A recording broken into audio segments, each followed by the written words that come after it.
So here's where I have to apologize ahead of time, because I'm going to offend someone, and I do other talks and I apologize way at the beginning because I usually offend people earlier.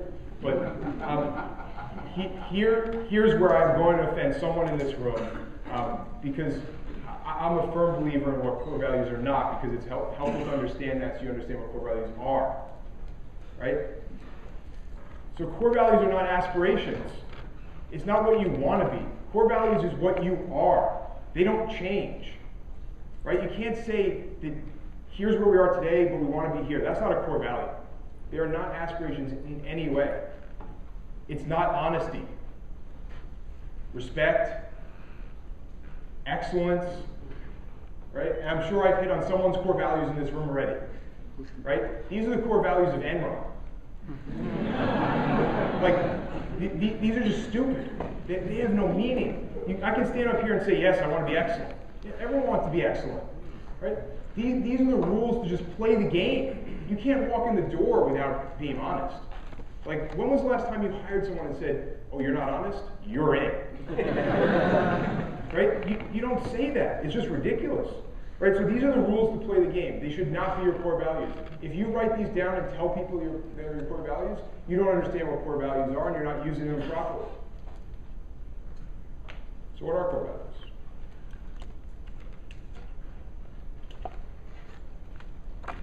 First, they're never changing. Just like your core purpose, these do not change over time. Now, you might craft the words a little bit differently, but they do not change. The content of them and what they are do not change. And they come from you. As the entrepreneur starting the business, it's a very difficult task to put these down into writing. They exist. I've done 2-hour talks about how to generate these core values, the process to go through it, but they are there, and they are about what you're about. Because the first person you hire based on these values if you know it or not. Right? They're guiding principles. These are the things that just, you understand them to be true no matter what. They transcend a product or service. Right? So I said our core purpose is empowering entrepreneurs to succeed. I didn't say what our product or service is, but I guarantee you, we've launched 3 separate companies now. The core values are all exactly the same throughout them, because it's how we do things. It's not that we sell A, B, C, or D. And ultimately, it's the how. It's you fire over these, right? If you don't live by these values, I fire you. Plain and simple. There's no ifs, ands, or buts about it. And you could be the best performer in my company. You've doubled or tripled sales every year. Sorry. If you don't work by our core values, it just doesn't work at our company. And that's the way you have to hire and fire. Core values are also better than policies, right? You could write policies all day long, but if you have core values that people believe in, you don't need ridiculous policies that tell people what to do, because they are doing them the way that you believe they should be done every time. And last, these things are discovered, they're not created. Like I said earlier, it's not an aspiration. You have to discover what your core values are. It takes time, it's a process. For us, it took about a year from the time we decided we wanted to discover these values until we actually had written them down in a way that we liked how they sounded. So it's not easy, but you better start. So what happens with these values, right? How does this help my business? Well, I'm going to talk a little bit about standing out and what it's mean for us and how that got us there. So I'm a big believer in authenticity, and it's much more important than selling. So I could talk all day long about what a product is or whatever, but I just want to have an authentic conversation with you. And if you're interested in what I have, you'll come at some point and buy it, right? The video that we played, that was a marketing campaign of ours. Didn't say what we did. At the end, it just said our company name. That was it. And it's been viewed all over the world. Right? Now people, they can go take the next step and figure out what that is and make the decision, are they interested in that or not? Right? It's all about standing out from the crowd. I can send shit in the mail all day long. Pens and all this other crap. You are going to ignore it every single time, because how many times have you gotten the exact same stuff in the mail? I get funny packages all day long, red envelopes and different packages and shapes and all sorts of stuff, but I ignore it. How many people print mugs? Now here's where I offend someone again. There's probably someone who does like promotional products. and trust me, I have lots of promotional products. I have pens and mugs and paper and pads and whatever, but like how many of those things, like who cares? No one wants your stupid ass mug. I don't even want my mug. And we've changed the logo and name so many times, I have like 15 of them. But like who cares? Right? So it's stand out and do something really, really different. Right? And then generate buzz. Right? Just be different and have an authentic conversation. So what did this mean for us? Right? I showed a video, and that's all great. When we actually changed our company name from a really crappy name before to Grasshopper. And in part of doing that, we wanted to generate some buzz. So we sat down for a while and said, how are we going to do this? And we tried all these different ideas. We could send this in the mail and whatever, and all this stuff, right? And what ended up happening was an employee came to us and said, here, I have this idea, right? The name of the company is Grasshopper, so let's release a whol lot of live grasshoppers in New York, right? On the day we change the brand name. I'm like, oh, that's cool. I might get arrested. PR, okay, that's good, right? So let's not do that. Let's send live grasshoppers in the mail to the most influential people, entrepreneurs, authors, news outlets, people on Twitter, whatever. All right, that sounds pretty cool. Although it's illegal to send live animals in the mail. And if you got one, you might get a little freaked out. Like if you were scared of it, you opened it up, it jumped out at you, and like, so we're like, all right. So we ended up going down that path, and we said, okay, we're going to take 5,000 bags of chocolate-covered grasshoppers and send them out. Right? And these are actual grasshoppers that were killed, dipped in chocolate, put into a bag that looked like it came from Whole Foods. Right? So yes, I do know how to source 25,000 actual grasshoppers. It's not a fun process in Thailand and whatever else. But so we said, okay, we're going to send these. And rather than just sending them and saying what it is, we put them into FedEx envelopes with nothing else. There was no letter that said why. There was nothing else. It was an individual tag on each bag that had a number on it. 1 of 5, whatever number of 5,000. And the only thing on there was a link to that video. Nothing else. We sent it to 5,000 people. We sent it to the editors at Inc. magazine. We sent it to authors, whoever, whatever it was. Everyone was talking about it because when you get a FedEx envelope with nothing in it but a bunch of chocolate-covered grasshoppers, you're going to say something. Right? Either this company's retarded or whatever it is, like you're going to say something.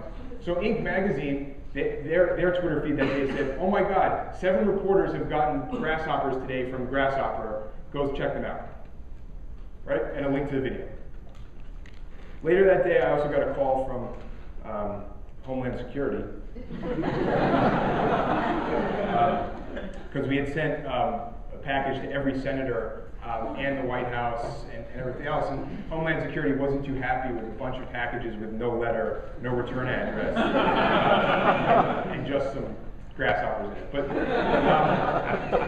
so we did provide them with the addresses. But that's what I'm talking about. You have to stand out. I could have sent something in the mail that said grasshopper on it. No one would have said anything. Right? And if you're actually interested in any of the stuff that I'm talking about here in terms of the actual campaign, we published a case study that's available on our website for free. You can download it. It has the cost we paid for everything, how much the grasshoppers were, how much the video was, what mentions we got, how many blog posts, all that stuff. So you're free to download it. So now it's here. How much time do I have? Okay, perfect. So now it's here where I'll decide how I'm going to finish the talk. How many people in the room are on Twitter? Oh, okay, this is great. All right, how many people know who Mark Zuckerberg is? All right. Anyone know who Kevin Rose is? All right. Thank you. I will use that later.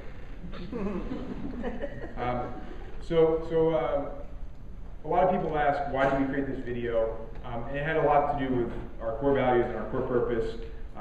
Obviously creating a viral campaign and all these other things. But what it really was, you know, I looked at this graphic that was on recovery.org for a while. They took it down, right? This is how much the US government was going to spend on helping our economy, right? Here's entrepreneurship. It wasn't even on there. I had to add it, right? It was so small that I don't think they even cared what it was. But then when the president gets up there and talks about stuff, he says entrepreneurs, he says small businesses or whatever, but what they actually care about is these other things, right? And by the way, tax relief was not for small businesses, right? So like that's where this campaign came from. So my statistics are a little bit different than Michael's, but I do know where you got those too. I'm going to switch to some of those because they're a lot more impressive. But these are statistics that every entrepreneur should know. Right? When someone challenges you and says, why are you an entrepreneur? Like, this is why you are an entrepreneur. Because you are creating jobs. You are what fuels our economy, period. Right? You are more innovative than large firms, without question. Right? 64% of jobs were created in the past 15 years came from small businesses. And as entrepreneurs, we employ over 50% of the workforce in the private sector, right? So now I asked some questions earlier, so I'm going to exit out of this, and I will end with something different, and it will be a little test here. I promise I will end on time. So some people will love this, some people will hate it, some people have no idea what it is, but we'll test it out.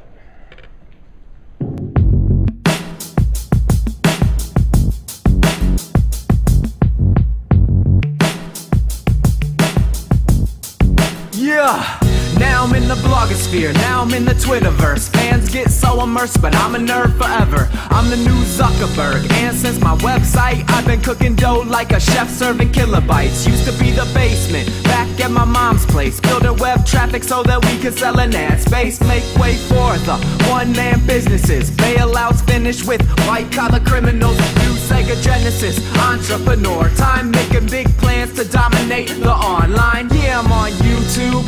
This is one man sharing Google revenue with songs on my webcam. Science is the new art, databases day to day. Geeks spreading sheet smarts, hustle make the data pay. I could be in Valleywag plus geekology. Tell from my avatar that I'm most definitely social networks, what dreams are made of. There's nothing you can't do. Now you're the new dog. This VC mommy is brand new. The geek is now damn cool. Let's hear it for new dogs, new dogs, new dogs. Catch me up in TechCrunch, right on the homepage. Hell, I'm on Gizmodo in a photo about a phone craze. And I'm up in Mashable, weekend trip to New York, Bar Pity, One Oak, parties full of new dorks. Now I'm pitching business plans from the backs of napkins. Microlend to Africans, monetize Kazakhstan. Catch me up on LinkedIn, dog. CEO, you can see where I be with the IPO. Now I'm up in skinny jeans, now a hipster's lurking. Used to be a reject, but now I'm steady jerking. Now my glass is mainstream, now the girlies eyeing me. Popular kids copy me, the new swag is irony. Coming from the small time, girls couldn't find me. Now I scale models like I climb on top of Heidi. Starting big trends with the tweets that I pass on. You should follow me, cause I'm friends with Ass Tom. That's right. Social networks, what dreams are made of. There's nothing we can't do. Now you're the new dog. Welcome to the future. This VC mommy is brand new. The geek is now damn cool. Let's hear it for new dogs. This one goes out to all my people starting businesses, doing what you love.